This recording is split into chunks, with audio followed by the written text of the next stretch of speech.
promoting mindful well-being in everyday life. This is the Pragmatic Alchemy Podcast with your host, Courtney Edwards.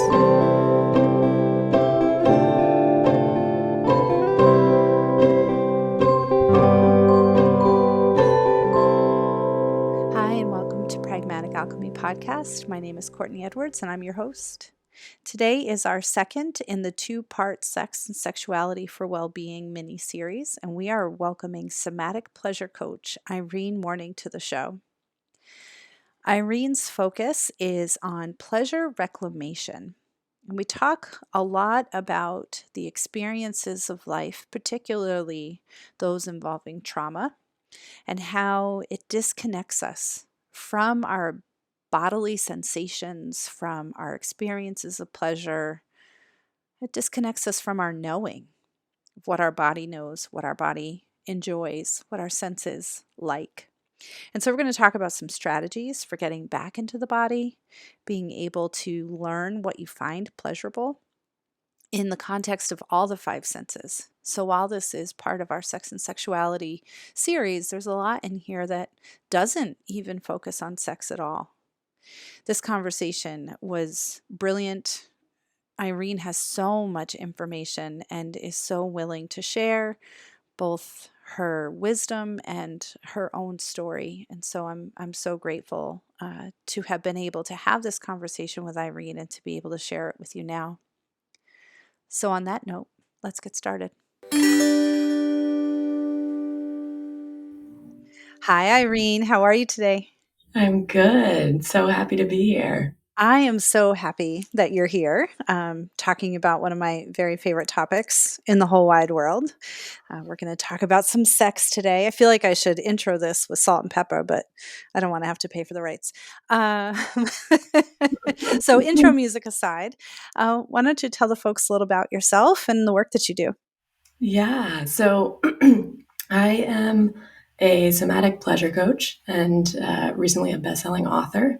I do a lot of coaching work with people one-on-one and in small groups to reclaim their pleasure. And I say that in a holistic sense. We talk a lot about sex, but coming from an angle that looks at really how do you relate to pleasure through your whole life? What does that mean to you in all the different realms of your life?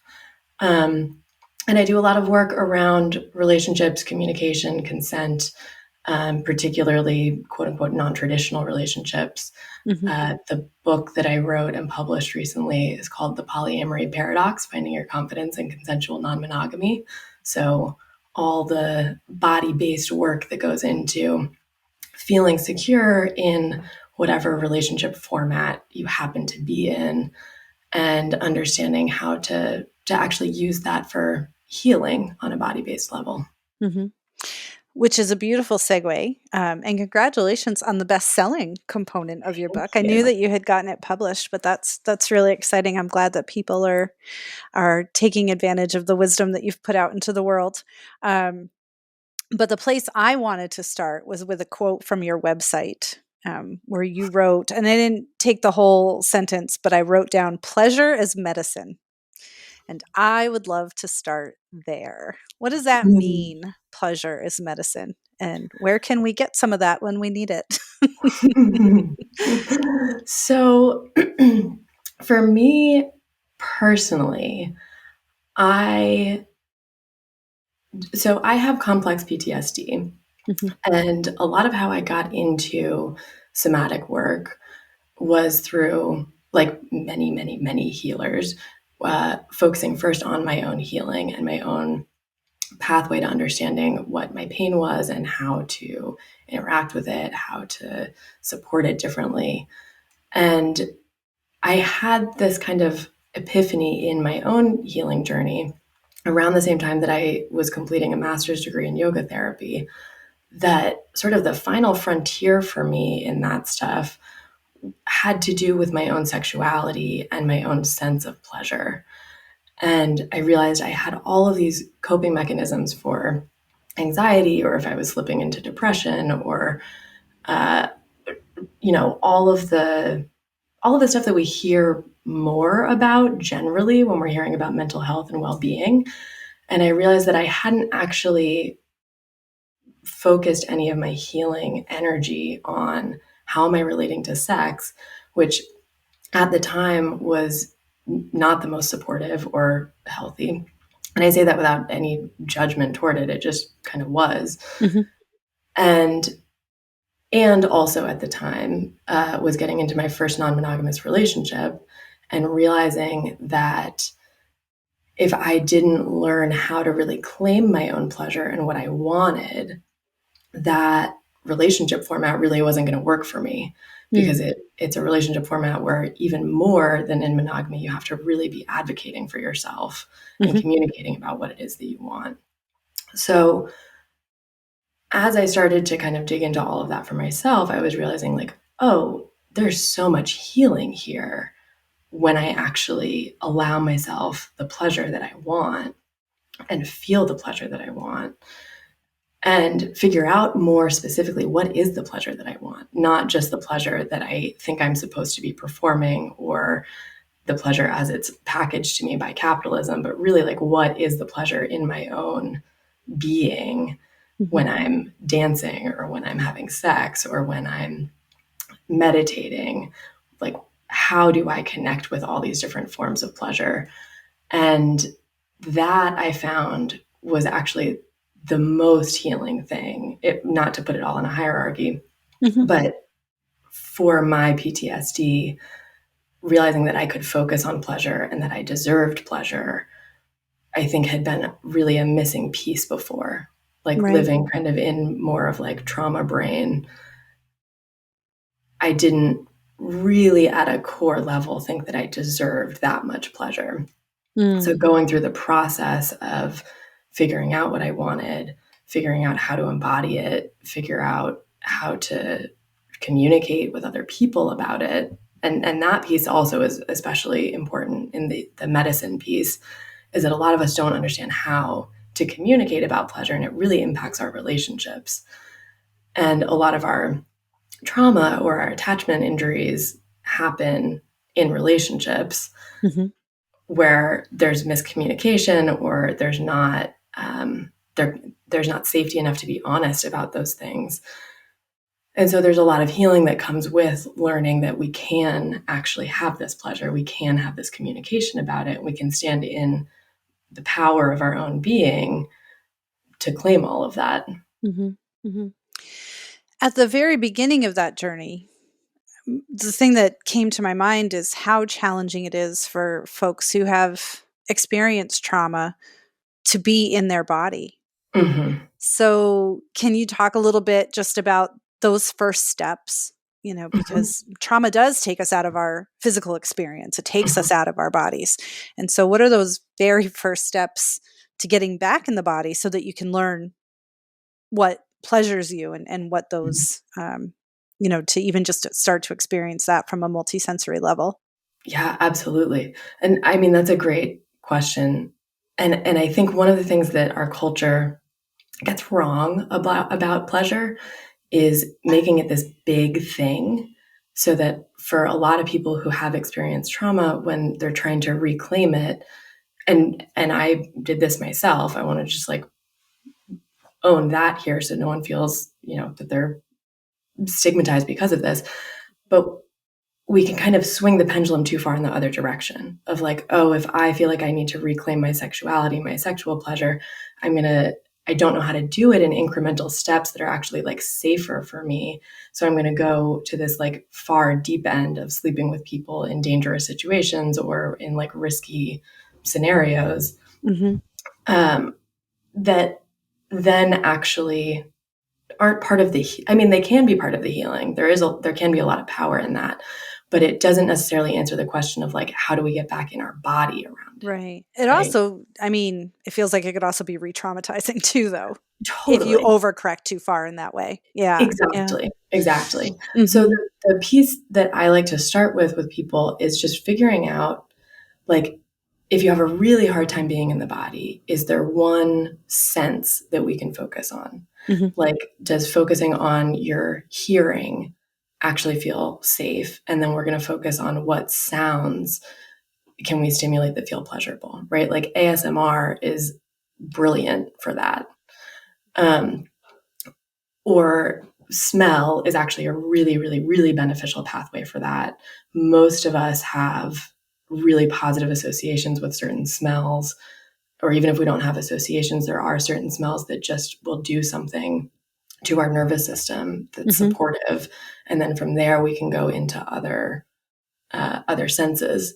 One of the tools that I use most often, I think probably everyone that works with me has used this at least once, is a 5 senses pleasure rotation, where I'm just guiding you through each of the 5 senses and asking you to tune into, like, is there any little inkling of pleasure available through that sense? And as we build that as a practice, those pathways become stronger. So it's easier for us to notice the pleasure there, and also feels safer and potentially even more pleasurable to be in the experience of the physical body. And I find that going through the 5 senses before going into, like a body scan for someone who has trauma or is like in a traumatized place can be way too much. Right. So coming into it through like more of like a tactile and like keeping your eyes open, noticing maybe like, what am I tasting? Maybe even,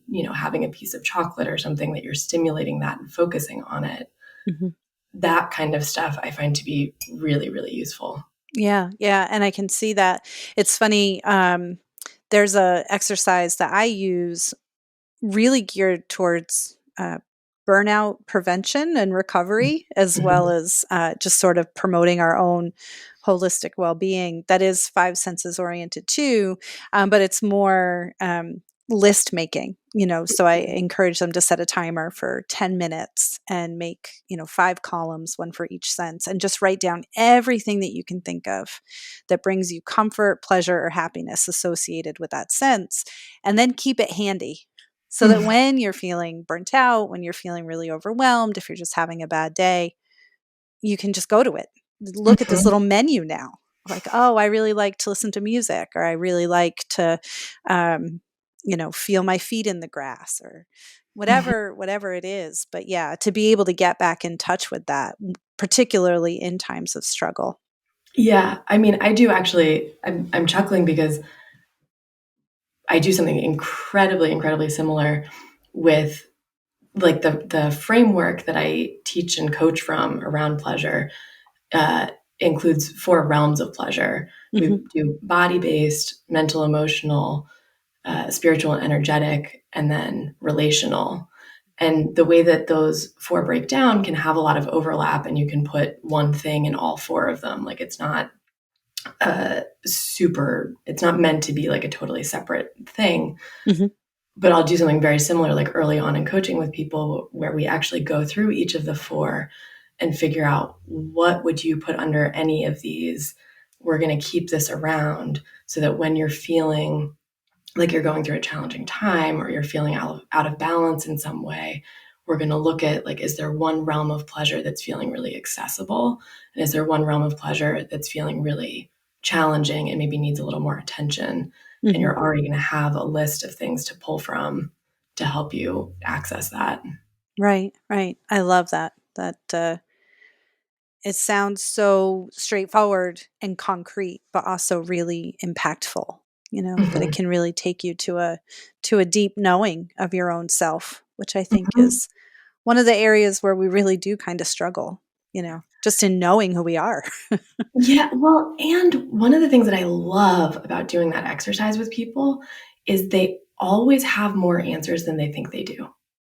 Like, we always most people start out saying to me, like, I don't know what to say for spiritual or energetic, or like that realm doesn't really mean anything to me. And once we talk about it for a few minutes, they're looking at a really robust list across all 4 realms. And they're just kind of going like, oh, I do have that pleasure in my life. I just wasn't naming it that way, or I wasn't really like thinking about it all that much. And there's something to me about, I mean, I think this comes from a lot of places. Like, it's really insidious in the culture that we're in. And for a lot of us, our families of origin, where we're taught to kind of always be looking at things of like what needs fixing, what's wrong, what's not enough. And part of what is really powerful to me about pleasure reclamation work is just in looking at what you already have, you realize it's a lot. Mm.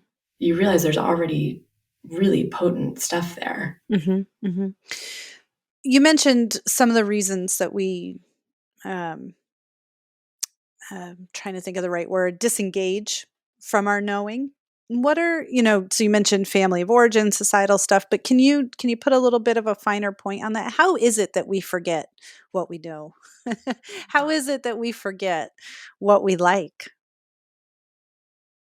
I mean, I have my ideas on it, but I'd love to hear yours too. I mean, I think for a lot of us, some of it is that we're never actually, for some of us, this isn't everyone, Mm-hmm. but particularly if you have developmental trauma or complex PTSD or come from a family of origin that struggled to really nurture you, you're not necessarily raised with a lens of valuing what you like or tuning into what you like even, right? It's kind of always, here's the thing you're supposed to do. And if you're not doing it, you get punished, right? We have some very punitive systems in that way. And I'm saying family of origin, but that can also operate in school. It's not necessarily like, where's your curiosity taking you? But how are you doing in the subjects that you're supposed to be absorbing? Perform to the test. Right. And then, we also have cultural scripts that give us roles based on pretty much every aspect of identity. And all of that impacts how am I relating to what I enjoy. I'm always comparing how I'm feeling internally to how I think I should be doing externally. And that's not really based on just what do I like. Mm-hmm. Right, right. Do you find gender variations in this? Yes. Because I'm hearing a lot that's running through my lens, my filter of wife and mother, and somebody socialized female in the United States in the later part of the 20th century.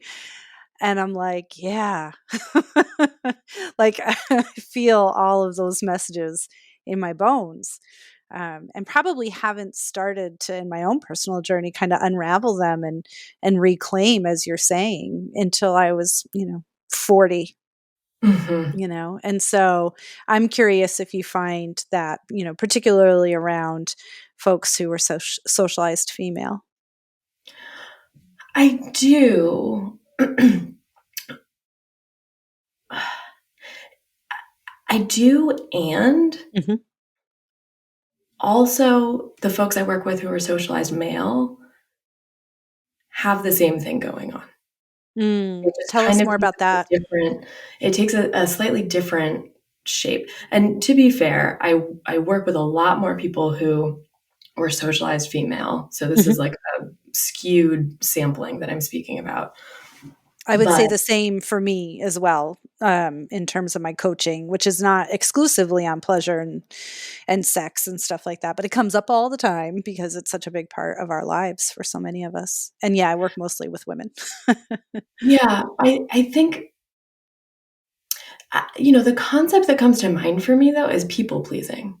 And Mm-hmm. we have, I think it's easy to understand how women and people who are raised female fit into systems that demand people pleasing of them. Mm-hmm.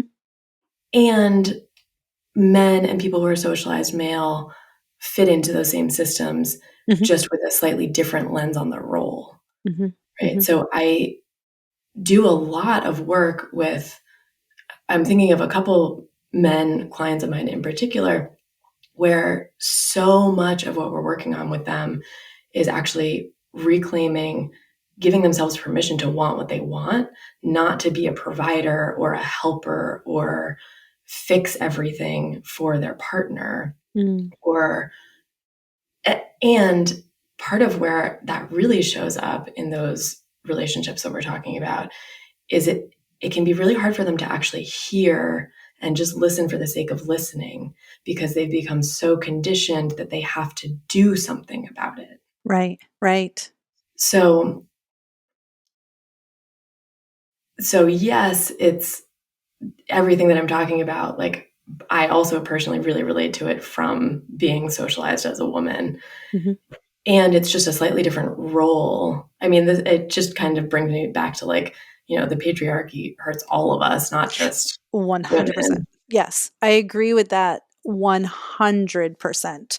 That's why I always say feminism is for everybody because, one of the things that came to my mind when you were just explaining that is just kind of reflecting on how folks who are socialized male maybe want more softness, more vulnerability. Maybe they want to be held and caressed, and that's not available to so many people socialized male in this country, at least. Totally. And I'm thinking about some of the more current research around men past a certain age just like really not having friendships anymore. Mm-hmm.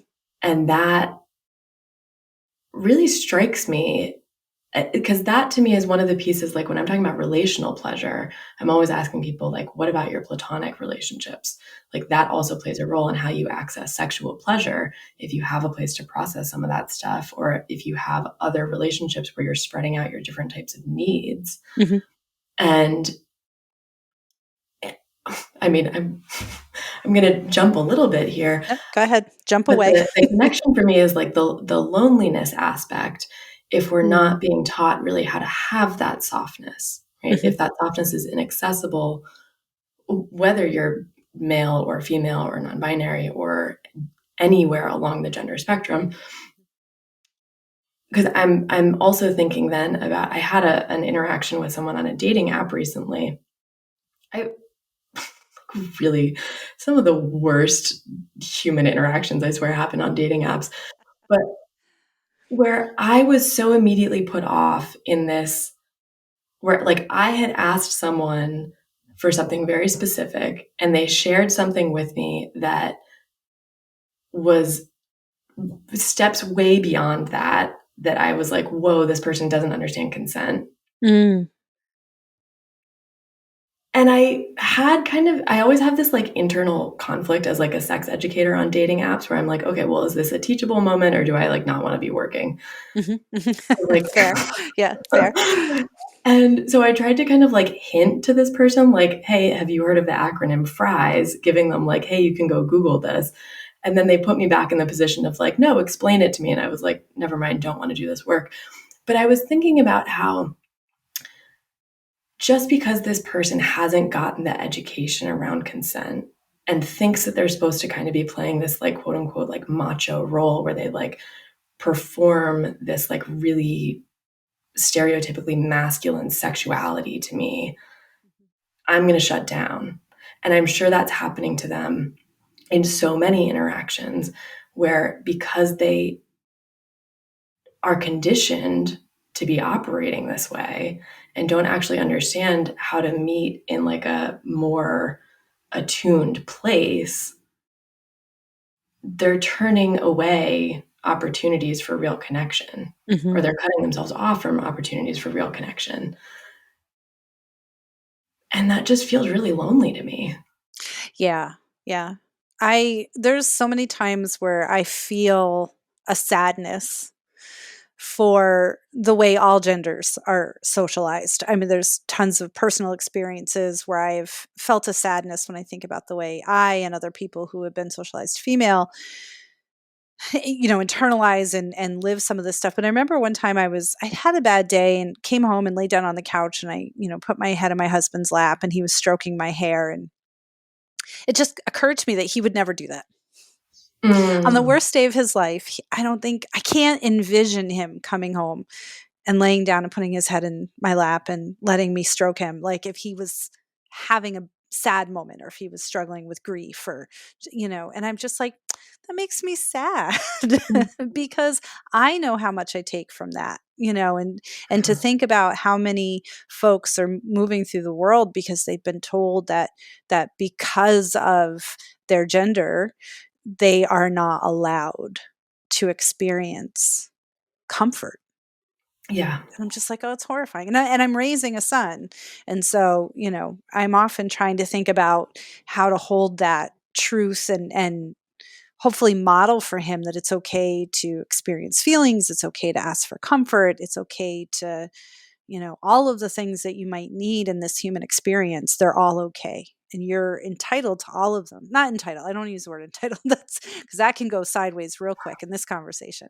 But you have a human right to experience all of these Yeah, things. I mean, I think there's a difference between being entitled to something as a human being and Yeah. being entitled to something from someone From a else. human. Yeah, that's a great distinction. Thank you. I have to be real careful when I'm Like, particularly, again, like raising a I boy. do actually wish that we as people felt more entitled to certain things, like to comfort, Yes. to soothing, to pleasure. Like, I wish that we felt a sense of entitlement for some of the things that we do really need Yeah. and deserve and don't get enough of. Right. It's just Right. like, are we feeling entitled to someone else providing it? Yes. Yes. That's a perfect distinction. Yeah. You talk on your website also. I had jotted down some things. Talk to me about being barefoot and pantsless.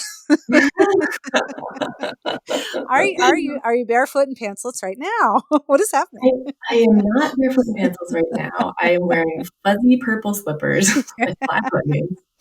Um, no, well, and sadly, now I live in the desert. I'm out in the Joshua Tree area, so I'm barefoot a whole lot less than I used to be, Okay. but pantsless a lot more because it's so hot. So it worked out in my favor. Um, no, I think part of the reference there is like part of my journey with being more embodied before I was really even in like the pleasure reclamation aspects of this Mm-hmm. was being barefoot outside a lot and Mm-hmm. really, really, really loving just how it felt for my feet to be on the earth.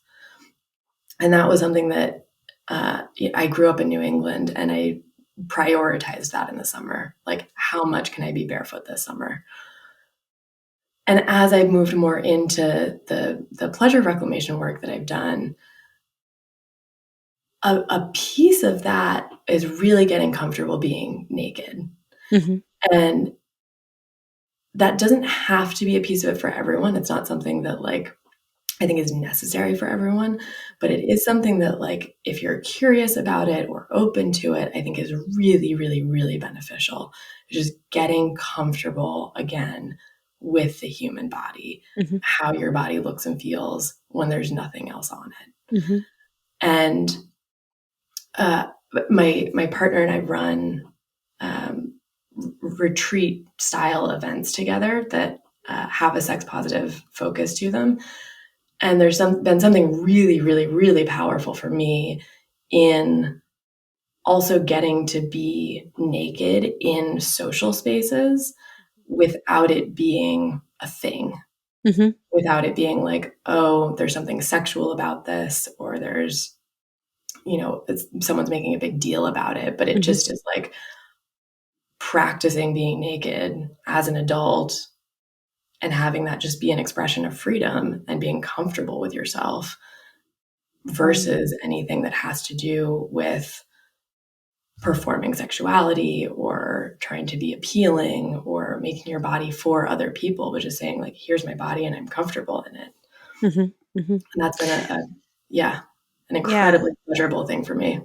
I can definitely understand that. And I often wonder, why.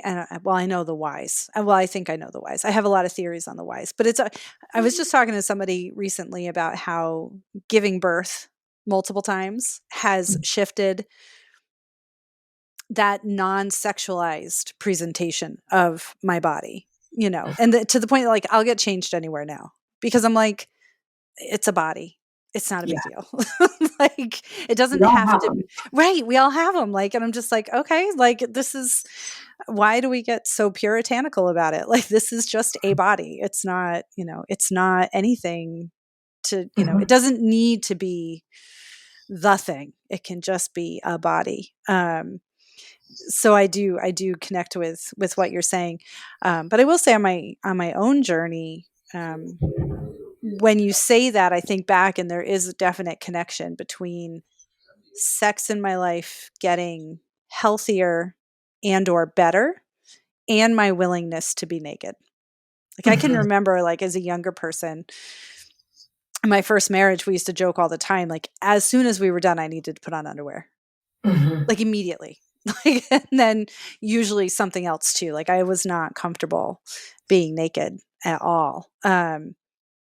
And those, they correlate the times when I started to feel more comfortable, just kind of getting out of the shower and walking around naked while I pick out clothes, like, Right. with the sex that I was having becoming more fulfilling. Yeah. I mean, the connector piece to me in that is shame, right? Like, Mhm. our sex is better when we feel less shame, Yeah. unless that's a particular kink dynamic that you're negotiating and asking for. Right. Right. But generally, sex is better when we feel less shame. And Mhm. part of that relates to how we feel about our bodies. Mhm. Mhm. Which sort of brings this all into a package for me, because the underliers to communication, to asking for what you want, acknowledging what you want, reducing shame, being comfortable in your own skin, all of that to me is held in the container of vulnerability. Mhm. And it's probably been my personal biggest mountain to try to climb, has been the mountain of vulnerability. I'm Mm. not good at it. It's hard. It's the hardest thing I think I've ever attempted, to be vulnerable.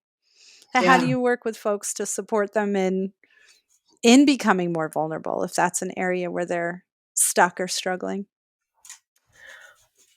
I mean, the f I mean, everything related to, like, trauma resolution work comes up for me here, like, all the basic Mhm, tenets of doing safe trauma resolution mhm, work, whether it's somatic or not. Um, a lot of that has to do with choice, making sure that people have choice as soon as and making sure that that choice is clear, mhm, um, moving slowly so that there can be, like, going at the pace that can actually be integrated, sometimes shifting our focus back and forth between things. But I think really the biggest thing in it is not actually forcing it, right? Figuring out what is it that I need to be safe enough here mhm, to be able to let go a little bit. And then vulnerability gets to come from that, mhm, right? We mhm, might need to nudge ourselves a little to get over some discomfort, but we're not actually trying to, like, override, oh, this is terrifying me. Like, I'm petrified and I need to just, like, blurt it out to get it over with. Usually, if we're operating that way, then there's some kind of, like, rebound and retraction, right? mhm, So for me, a lot of it is like, if I'm working someone in a coaching container, I'm always going to give permission for, like, here's a question, you don't have to answer it. mhm, But, like, is there a curiosity for you in this question? Is there something that you want to respond to in this question? And also, this is where the somatic piece comes in, is, like, helping people understand if we're talking about something that feels really vulnerable, or I'm asking a question that you immediately notice you don't want to answer, I'm gonna ask you what's happening for you internally right now. Like, mhm, what's happening that you can track in terms of your physical experience so that we can figure out, like, is that something that's really activating what might that be about? Do we want to kind of unpack that a little bit? Mm-hmm. So that then we can circle back with a little bit more resourcing, a little more containment, a little more safety to the thing that feels vulnerable. Mm-hmm. Like it might be that the body's actually telling us, hey, there's something else that needs addressing first. And that's a skill. Giving people some education around that is a skill that actually is really significant in carrying back into other relationships, Mm-hmm. right? Like if I notice, okay, I'm in this somatic container with this coach, and I'm learning that when my body has tightness in my chest and I get this lump in my throat, that actually here's this tool that helps me work that out a little bit more first. Mm-hmm. And then I can have a more challenging conversation. I can bring that back into my relationship with my partner and notice like, hey, if we're having an interaction that's like leading into sex and I'm starting to have that tightness in my chest and lump in my throat, I'm going to have a tool in my back pocket for slowing it down and getting myself into a place where I can actually communicate differently. Mm-hmm. And what are some of those tools? Do you have ones that frequently come up in your work, or suggestions that you could give folks? Yeah, I mean, if it sounds really basic, and this I'll say is not, if you're in a phase of any kind of acute trauma, this is probably not the one to reach for first. Mm-hmm. But for a lot of my clients, there's a big aha moment around, particularly if they're having anxiety about something, Mm-hmm. realizing that actually sitting with the physical sensations of it and giving them some attention will allow them to shift a lot more easily. Mm-hmm. So for actually, we can work with that same example. Like if you're anxious about something and you're kind of doing, I have a client who calls this doomsday prepping, where the brain just goes into like all the plans for all the worst case scenarios. And you have some tightness in your chest and that lump in your throat. And it's all kind of like upper body activating. Going into a just seated session with yourself, or it can be walking or lying down, whatever works for you. But bringing your awareness to like, okay, what are the sensations I'm experiencing? Can I just offer them my presence for a few moments? Can I offer them a few breaths and just notice, like maybe I'm going to ask them if there's anything they need, but also maybe not. Maybe I'm just going to be with them. And with a little bit of practice, a lot of my clients find that that's actually all they need to shift how the anxiety is operating. Mm-hmm. For some, particularly, I'm going to put myself in this category for clients who are neurodivergent. And when I say that, I mean ADHD, autism, developmental trauma. Sometimes we need something bigger, like to keep the body more engaged. Sometimes we need something more stimulating. So actually shaking out the whole body, like pretending you're a wet dog and trying to flick off water for, 5 minutes or a set amount of time, or just until you feel you've gotten something off of you. Mm-hmm. Going for a walk is one of the best ones. I mean, it feels kind of like cliche at this point in the wellness world, but breathing is always a thing. Yeah.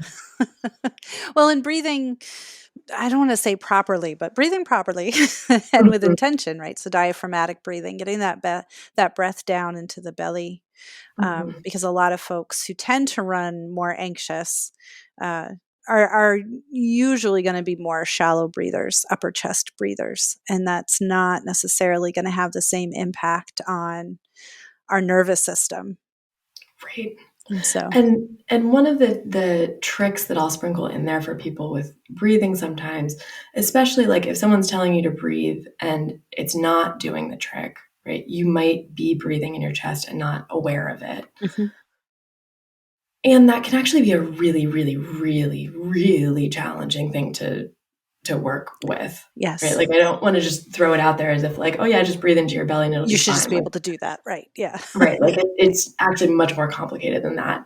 Mm-hmm. But one of the things that can really help is actually bringing your eyesight into it and letting yourself move your gaze really slowly around the room, like noticing. So for example, I have some pink curtains in my office behind the computer right now.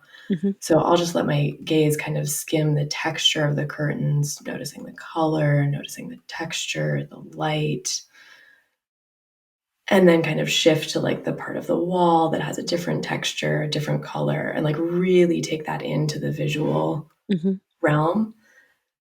And with a few minutes of that going really slowly, the breath usually will organically start to move deeper on its own. Versus like a lot of people who are like, close the eyes, breathe deeper. And it's like, well, for a lot of us, actually closing the eyes might not work that well. Might not work. Right. Right. Yeah. The other thing I also try to work with folks around is doing it not only when you're activated.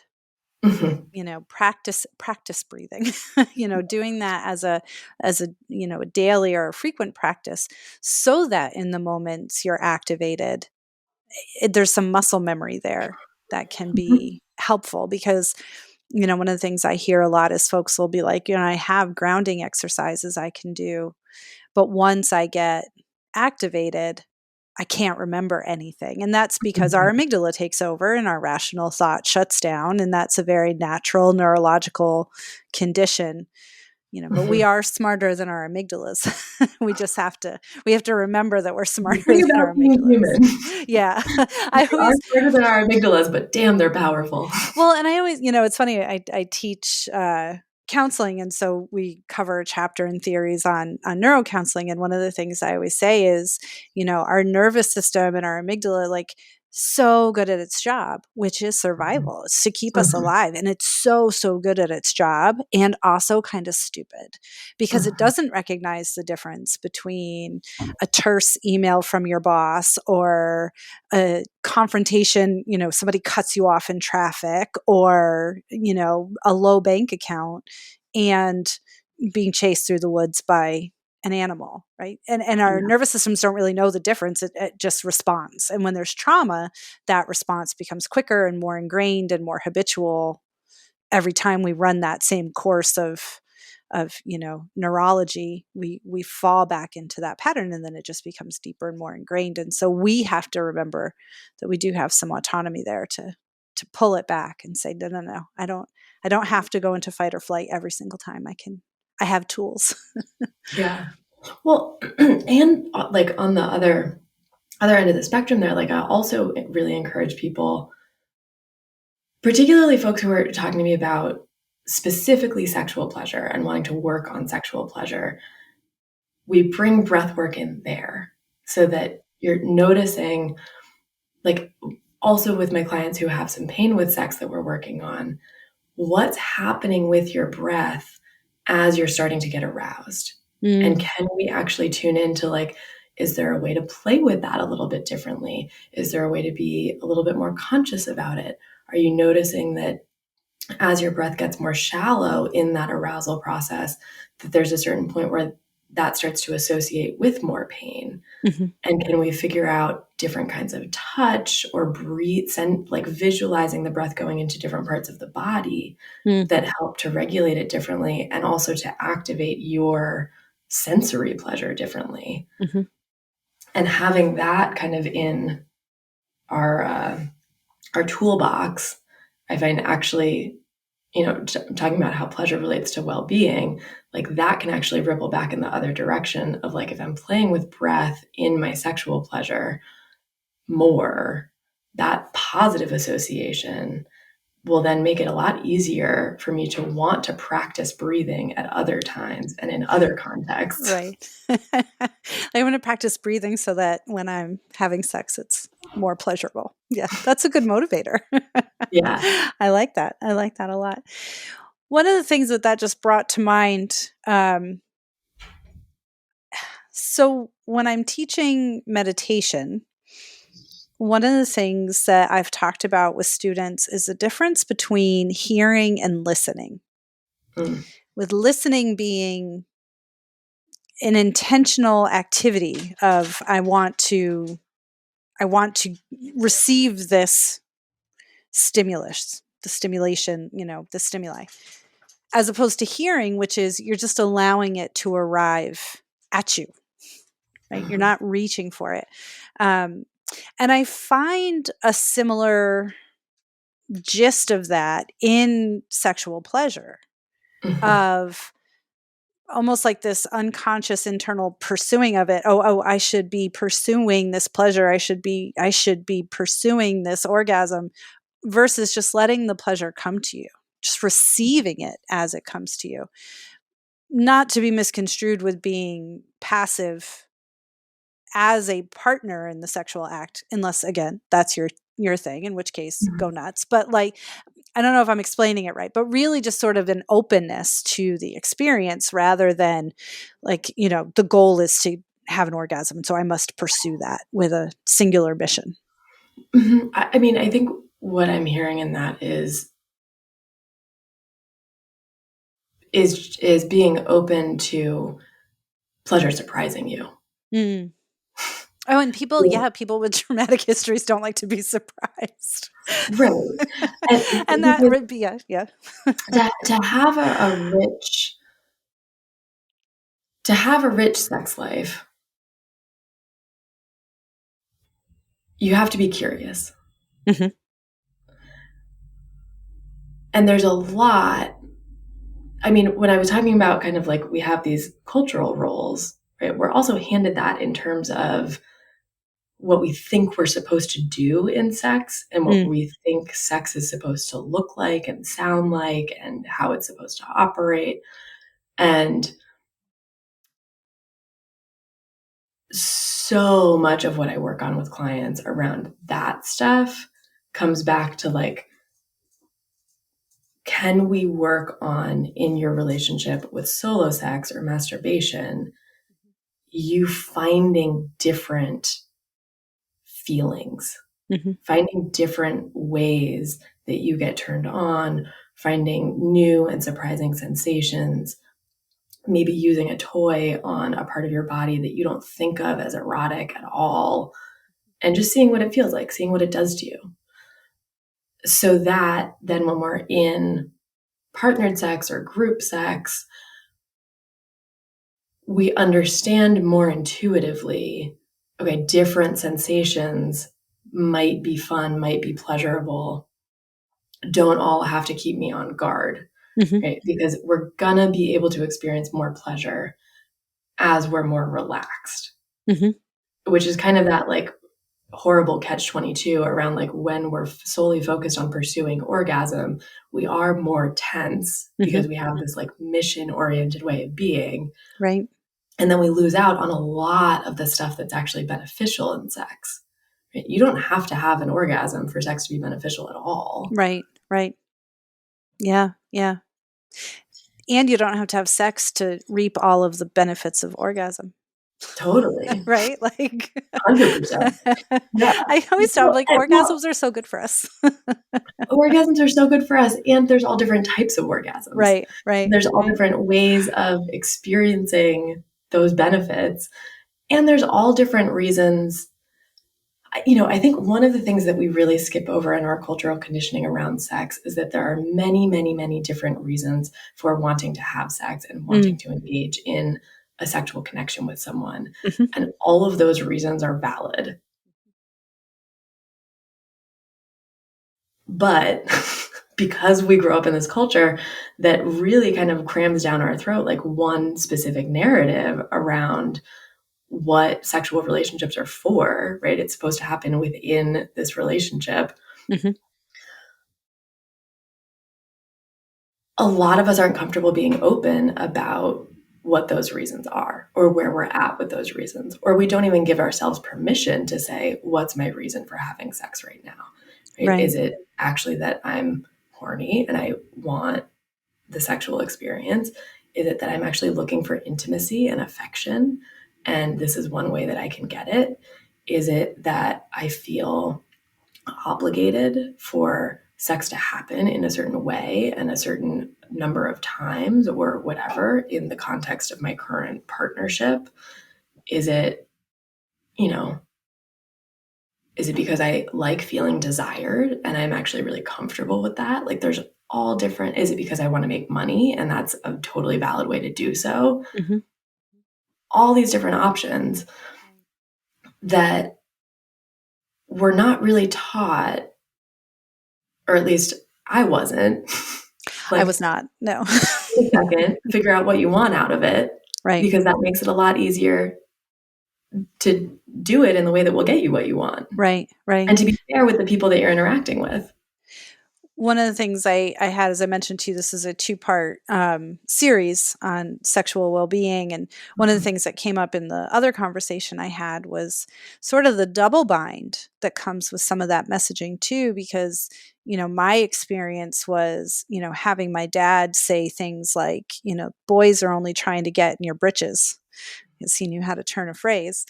And I get, as an adult now and as a parent myself, I get the good intention behind that.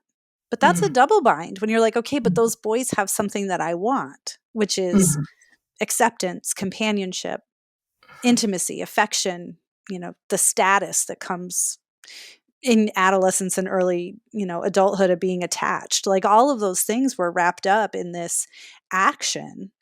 And so that was kind of a mind fuck. Like to be like, okay, so I want this thing because it's going to get me this is an avenue to get what I want, but also it's the only currency I have because I've been told that this was all the boys wanted. But then there's, slut shaming and the psychological bullying that goes with that in your average American high school. And, yeah, I mean, I'm going to write a book one day and the title is going to be called The Trauma of Promiscuity. But I'll stop there so I don't spoil the whole book.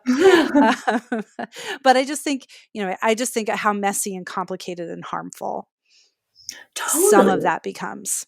Totally. Because it also, some of the other messaging that's wrapped up in that is that we're not supposed to want attention, right? Like that we're not supposed to, in sort of like the slut shaming aspect of it, we're not supposed to want sexual attention, right? Like that's implicit in like, oh, he only wants to get in your pants. It's like, well, what if I only want him to get in my pants? Right.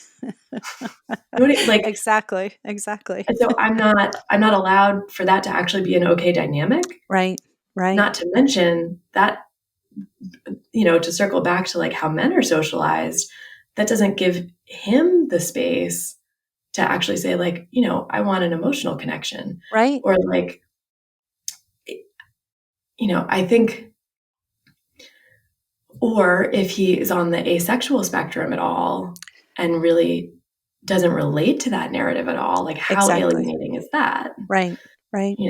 And it's one of the pieces, I think I latched onto that piece about like being taught that we're not allowed to want attention, is like, it's one of the pieces that I do a lot of deconditioning work with clients around in partnerships, of actually being able to say, hey, I want some attention right now. Being able to ask for it that directly, being able to ask for what that means to you in this moment, for so many people is such a game changer, because we're taught that we're like not supposed to be needy or not supposed to want attention, or, all these things that actually keep us small and not getting our needs met. Right. When usually, like if we're in a supportive partnership, our partners want to provide that, and they don't know necessarily that we're in that place unless we're allowed to communicate it. I'm about to go down a path because the other Take thing I me think, there. yay. Well, no, I mean, what that all brought up for me is, to go back to a phrase you used before, like when we have attachment injuries, right?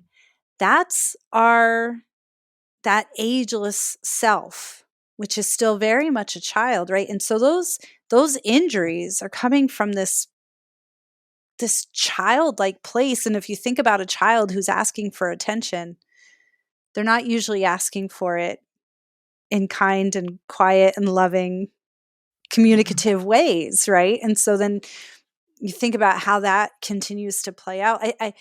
I I think most of us feel like our childhood self is in the past. And I'm often trying to encourage people to understand that no, like she's still with you, right? And so, if you're picking a fight with your partner because you don't have a better way to say, I need your attention right now. And so maybe it's, you pick a fight over the garbage or the dishwasher, or whatever happens in your relationship. So to be able to even just respond to that urge with the way you would respond to a child who just really was clearly in need of some time and presence and affection, to be able to just, yeah, it's okay that you want that, and I can offer that to you. Yeah. Yeah. Or like, I mean, I think about it even in the example that you brought up before of coming home and like laying your head on your partner's lap and just, having someone stroke your hair. Just being able to say, like, I'm looking for some soothing right now. Mm-hmm. Yeah. Yeah. It's so profound and so hard and requires so much vulnerability, right? And And requires trust. so much vulnerability, right? Because, I mean, exactly. Because what if your partner says no? What if your partner says, well, I don't want to soothe you right now because I also had a bad day. Right. Right. And now what do you do with that? The thing for me about like getting clearer and more specific with ourselves about what it is that we're asking for and what it is that we need also comes with a lot of permission and a lot of creativity to figure out how to get those needs met in different ways. So that we're not just going, and this is, I think, part of where I've wound up kind of specializing in non-traditional relationships is like people who are really interested, but this applies to monogamy too. That's kind of like the rubbing point for me around this. But people think about it very much in non-monogamy as like, okay, well, I can't get all my needs met from this one person, so I'm going to get them met in other places as well. But that's also a healthy function. That's just a healthy function in any relationship. Is like, yes, you can always ask this person for what you want to ask. And if they can't respond to it right now, that's okay. In your adult relationship, the responsibility is on you to source that elsewhere or to do the self-soothing that you need if the need can't be met right now, right? Because sometimes in reality, not all of our needs can be met. That's right. That's just life. And figuring out how to cope with that is on you. Right. Yeah. The first time I ever heard giving that, yourself permission for it to not just be coming from one source, right, is a big thing. Yeah, the first time I heard that concept was Esther Perel, actually, and she was talking about, historically living in communal settings, and one of the things that always comes to mind when I think about this idea is the book The Red Tent, and just understanding like we had communities, we had other people in our lives that helped meet those needs, and now we live in 1,500-foot square structures with just our partners, for many of us. And then it's like, yeah, well, now you need to be everything to me while you also live your own life and have your own challenges and your own trauma and your own struggle and your own bad days, and I think that that's an impossible ask. And to your point, yeah, I think, that does, it helps non-monogamy make a lot of sense to me, where I'm like, yep, nope, that math checks out for real. But also to your point, it doesn't necessarily then need to be non-monogamous romantic relationships. It just maybe means looking at your whole experience, and are you connected with other people in your life? Are you cultivating your friendships? Are you, do you have familial bonds that you can rely on and turn to, Yeah. Or for me, I mean, this is actually exactly why I teach the framework that I teach of thinking about pleasure across the four realms. Is like if you're in a moment in your life where the relational stuff just isn't there, like there's drama in your family, your partner's going through something challenging, your friends are far away, like whatever, that feels less accessible. Is there one of those other four realms that you can lean on for a little bit more support, right? Like, is if you have a spiritual practice, is that meditation or that prayer going to be something that's really resourcing for you right now? Or is there a body-based practice of, is you getting a massage every week going to be the thing that actually like is really supportive for you staying regulated during this period in your window of tolerance? Like what are all the different ways that we can support you in that? Yeah, I agree 100%. To bring it full circle, that for me, I think was actually the really, really, really healing piece in terms of developmental trauma for me about focusing on pleasure, was starting to understand, okay, when I think about sourcing all these things from different sources of pleasure, I'm no longer, when I run into a wall somewhere, I'm no longer doing that trauma thing of like, okay, well, I'm going into a shame spiral that this means all these bad things about me and I'll never get my needs met and I'm not going to have a fulfilling life and this person rejected me and so it means da da da da. It gives me more of a sense of power and choice and agency to be able to look at where can I do this differently? How can I get my needs met for myself? Yeah. It requires ownership too, which in turn seems to require courage and again, vulnerability. And vulnerability. It all comes back to vulnerability. It really does. I feel like it really does. And one of the things that I was going to mention before, and I don't know, it just keeps rattling around in the back of my brain, so I'm going to say it out loud, but just kind of reflecting on one of the areas of interest that I have is ACEs, so adverse childhood experiences. And one of the reasons that that's so intriguing to me is the light that it has shown on kind of two aspects of trauma, right? So the pervasiveness of it, right? Like I do really truly believe that the vast majority of us are walking through this world at least slightly traumatized. And then looking at it through that lens, right, of what I find helpful to think of as big T versus little t trauma, right? And I think so many people are walking around with these kind of traumatic wounds, but thinking, well, nobody died and I was never actually sexually assaulted, or my house didn't burn down, or I didn't live through an earthquake. And so feeling like folks feeling like they don't have a right to almost to call it that. And yet watching it be present in their lives, just like folks who maybe went through these kind of big T trauma events, things that we would look at and say, oh, yeah. Oh, for sure, that's trauma. The number of people that are just like, I don't know, some bad things happened to me, but it wasn't that big of a deal. It wasn't as bad as other people. That's what I get all the time. I didn't experience things that are as bad as other people experienced. Yeah, the comparative suffering thing. Yeah, I hate it. I will shut that right down. There's no comparative suffering on my watch. Well, especially like in a coaching or a counseling space, right? Yeah, like, okay, but we're not here to talk about anyone else but you. That's right. But I just think about, so kind of looking at all of what we've talked about over this last hour and, just thinking about how prevalent and pervasive these concerns are and how much are they then getting in the way of us having what feels like a fulfilling, however we define a fulfilling, healthy sexual experience. And so maybe even if people are able to just walk away from this conversation validating where they are, where they've been, and learning, now being able to at least think about it in a different way and take some of these tools and start to bring them into their life in helpful ways. Yeah.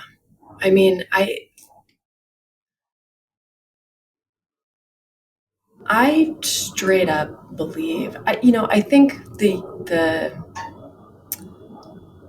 what are we on, Gen Z now? I think so. So. Gen Z is doing a much better job with sex and sexuality. Yes. Like, give those kids a trophy.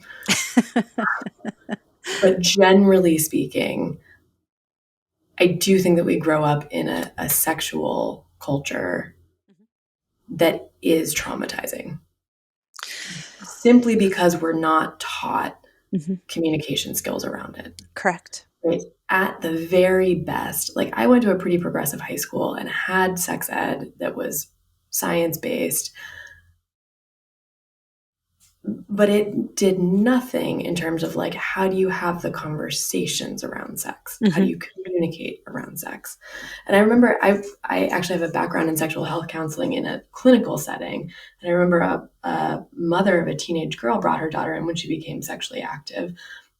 And I was doing all the like STI counseling around that. And at the end of the session, her mom wasn't in the room. She came up to me like in the hallway and was like, great. So did you guys talk about like the emotional side of sex? And I was like, ooh, great question. Also not my job. Yeah. Right. Right. And, realizing that like, here's this parent thinking that like I'm doing that in the clinic, which like I can to some extent, but not what she was really asking for. So I just want to like, because our overarching culture is so really under-resourced in talking to us about how to have the communication, almost nobody gets to adulthood without some, maybe not trauma, but definitely not like fully liberated and connected. Some scars, we'll call Some it. scars, definitely some scars, or at least definitely bruises. some injuries. Yes. Kind of like, yeah. So, and also I think there's pressure to be in different places with what our sexual expression is. There's pressure to be hypersexual. There's also pressure to be really reserved. And one of the things I like to remind people is that not only are you allowed to disengage from those pressures and actually feel into like where you might be along any spectrum of sexual desire or sexual expression, but also you'll go through seasons of that in your life. It's not always going to be the same. So I talk to a lot of people who are like, well, we used to have sex all the time and here's how it, and like, sometimes there's stuff to work on there. And also we just experience different seasons. Sure. Your sexual pleasure will change. Your sexual desire will change. How you want to engage with sexual partners will change. How you think about your sexuality will change. Like all of it will change. So wherever you're at right now, giving yourself space and time and permission for that to be okay, whatever it is. That seems like a good place to wrap up. Did we miss anything? Oh, I think we covered a lot. We did cover a lot. I knew we would. I knew just from our prep conversation, I knew that we would cover a lot of ground. And we will link to the show notes where folks can find you. But is there anything you wanted to mention about the work that you're doing and what folks should be looking for? Yeah, I'm going to be doing a bunch of workshops coming up this spring. So keep an eye out for that. And also anyone who's interested in reading the book, The Polyamory Paradox, Finding Your Confidence in Consensual Non-Monogamy, that's available as a free download on my website. So it's irenemorning.com/book-launch, but we can also we'll link it too, so people can just click the button and find you. And it's, the title's about polyamory, but it's a lot of the stuff that we've been talking about here about pleasure and communication and collaborating in relationships. So a lot of it applies even if you're not non-monogamous. Excellent. Irene, thank you so much. This was such a great conversation, and I'm really, really grateful that we connected and that you were able to be here today and share so much of your wisdom with us. Yeah, thank you so much for having me. Thanks. We'll be right back after a short break. Thank you so much to Irene for having that conversation with me, and I hope that you found it as brilliant and beneficial as I did. One of the ways that this whole concept of pleasure, reclamation, and liberation shows up in my life is my long-held mantra that food is my love language. And if anybody listening has ever enjoyed sushi with me, you have probably seen me do my happy food dance. And every time I think about this conversation and reflect on it, I think about that for me, good food is a full body pleasure experience. And so I'm going to try to keep that in mind as I'm moving through the world and just remembering how good it feels to be able to tap into that and see if there's other ways that I can bring that same full body pleasure into my daily life. I also, before we wrapped up, wanted to make a quick mention. You may have noticed that we talked about the FRIES acronym regarding consent during this conversation, and I had meant to pause our chat real quick and ask Irene if she would tell everybody what the FRIES acronym stands for, but we never quite got there, and so I figured I would tack that on here as well in case folks are looking for a helpful and concise way to talk about consent. So FRIES, F-R-I-E-S, stands for consent that is freely given, reversible, informed, enthusiastic, and specific. So hopefully that tool is helpful to you, maybe some young people that you're working with, or just folks that struggle with how to understand and articulate consent. Thank you so much for being with us today. If you have topic ideas, guest suggestions, questions, or commentary, please feel free to reach out to me at Courtney@shineandsoar.com or fill out the contact form on shineandsoar.com/podcast. If you are loving this content, please share it with a friend because they might love it too. And don't forget to rate, review, and subscribe wherever you're listening. We'll be back next week with a brand new episode. Until then, take care of yourselves and each other.